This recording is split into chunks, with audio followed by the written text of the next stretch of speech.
নমস্কাৰ বাইদেউসকল, সিটু আসামৰ ৰাজ্যিক সাধাৰণ সম্পাদক তপন শৰ্মা ডাঙৰীয়াই আজি ৰাজ্যৰ আঁচনিভুক্ত কৰ্মী, অংগনবাড়ী কৰ্মী সহায়িকা, ৰন্ধন কৰ্মী আৰু আশা কৰ্মীসকলৰ দৰমহা বৃদ্ধিকে ধৰি অন্যান্য সমস্যাসমূহ সমাধান সন্দৰ্ভত আজি বহুকেইটা গুৰুত্বপূৰ্ণ মন্তব্য আগবঢ়াইছে।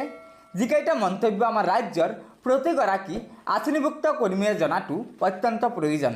গতিকে বাইদেউসকল, লগৰ বান্ধৱীসকলক এই ভিডিঅ'টো শ্বেয়াৰ কৰি আজিৰ এই গুৰুত্বপূৰ্ণ খবৰকেইটা জনাই দিব আৰু পৰৱৰ্তী সময়ত ৰাজ্যৰ আঁচনিভুক্ত কৰ্মীসকলৰ বিভিন্ন খবৰসমূহ সম্পূৰ্ণ শুদ্ধ তথ্যৰ ওপৰত পোনপ্ৰথমে পাবলৈ অনুগ্ৰহ কৰি আমাৰ এই চেনেলটো ছাবস্ক্ৰাইব কৰি ল'ব।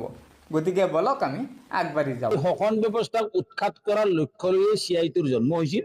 আজিও আমি সেই সংকল্প গ্ৰহণ কৰিছোঁ যে সমাজত চলি থকা যি বৈষম্য ব্যৱস্থা, ডক্টৰ ভূপেন হাজৰিকাই কৈ গৈছিল, যি কথা কৈ গৈছিল যে পোৱা আৰু নোপোৱাৰ সংগ্ৰাম, থকা আৰু নাথাকাৰ যি সংগ্ৰাম, বিষ্ণুৰাভাই যি কথা কৈ গৈছিল, জ্যোতিপ্ৰসাদ আগৰৱালাই যি কথা কৈ গৈছিল বৈষম্যৰ বিৰুদ্ধে সংগ্ৰাম, জ্যোতিপ্ৰসাদ আগৰৱালাই নতুন সমাজ গঢ়াৰ সপোনৰ কথা কৈছিল, যি সপোন দেখুৱাইছিল সেই সপোন এতিয়ালৈকে বাস্তৱত ৰূপায়িত হোৱা নাই। CITও কিন্তু বিষ্ণুৰাভা, জ্যোতিপ্ৰসাদ আগৰৱালাৰ সেই নীতিক, সেই আদৰ্শকে গ্ৰহণ কৰি পেলাই আজিলৈকে শ্ৰেণী সংগ্ৰামত বিশ্বাস কৰি এটা সংগ্ৰাম চলাই আছে। আৰু এই সংগ্ৰাম হৈছে শাসক শ্ৰেণীৰ শোষণকাৰী কাৰবাৰৰ বিৰুদ্ধে প্ৰচণ্ড সংগ্ৰাম। আজি আমি লক্ষ্য কৰিছোঁ যে আমাৰ অসমৰ নিচিনা পশ্চাদপদ ৰাজ্যত আজি ৰাজহুৱা খণ্ডৰ কোনো প্ৰতিষ্ঠান এটাৰ পাছত এটা ধ্বংস হৈ যাব ধৰিছে। এতিয়া অসমৰ চাহ বাগানৰ বনোৱা 12 লক্ষ বনোৱা আছে। এই 12 লক্ষ বনোৱাই মাত্ৰ 250 টকা দিন হাজিৰাত কাম কৰিবলৈ তেওঁলোকক বাধ্য কৰাই থকা হৈছে। অসমত 2,71,000 আঁচনিভুক্ত কৰ্মচাৰী আছে, অংগনবাড়ী কৰ্মী সহায়িকা, আশা কৰ্মী, ৰন্ধন কৰ্মচাৰী। তেওঁলোকক মাত্ৰ 100 টকা বা 150 টকা দিন হাজিৰা ভিত্তিত কাম কৰিবলৈ বাধ্য কৰাই আছে। অথচ তেওঁলোকৰ কাৰণে কোনো মজুৰিৰ ব্যৱস্থা নাই। দেশৰ সংবিধানে কিন্তু মজুৰি দিয়াৰ কথা কৈছিল।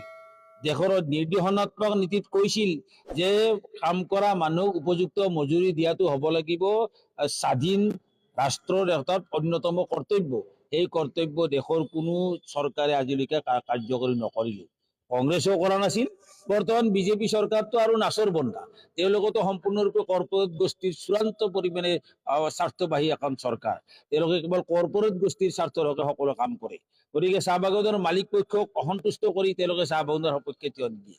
চাহ বাগানৰ মালিক পক্ষক সন্তুষ্ট কৰাৰ কাৰণেই চাহ বাগানৰ শ্ৰমিকক কি কৰিছে, এটা ৰাস্তা বনাই দিছে, ক'ৰবাত এখন স্কুল বনাই দিছে, সন্তুষ্ট কৰিবলৈ চেষ্টা কৰিছে, কিন্তু প্ৰকৃত অধিকাৰৰ পৰা বঞ্চিত কৰি ৰখা হৈছে। একেই ধৰণে আজি সমাজৰ উন্নতি সাধন কৰিবলৈ উদ্যোগিক বিকাশ সাধন কৰিব। উদ্যোগিক বিকাশৰ কাৰণে CIT সদায় সংগ্ৰাম কৰি আহিছে। উদ্যোগিক বিকাশ কৰাৰ কাৰণে কিন্তু অসম চৰকাৰৰ কোনো পৰিকল্পনা নাই। জয়ন্ত মাধৱ ডাঙৰীয়াই যি প্ৰতিবেদন দিছিল, শেহতীয়াভাৱে অকেডিয়ে যি প্ৰতিবেদন দিলে, এই কোনো প্ৰতিবেদনেই অসম চৰকাৰে গ্ৰহণ নকৰিলে।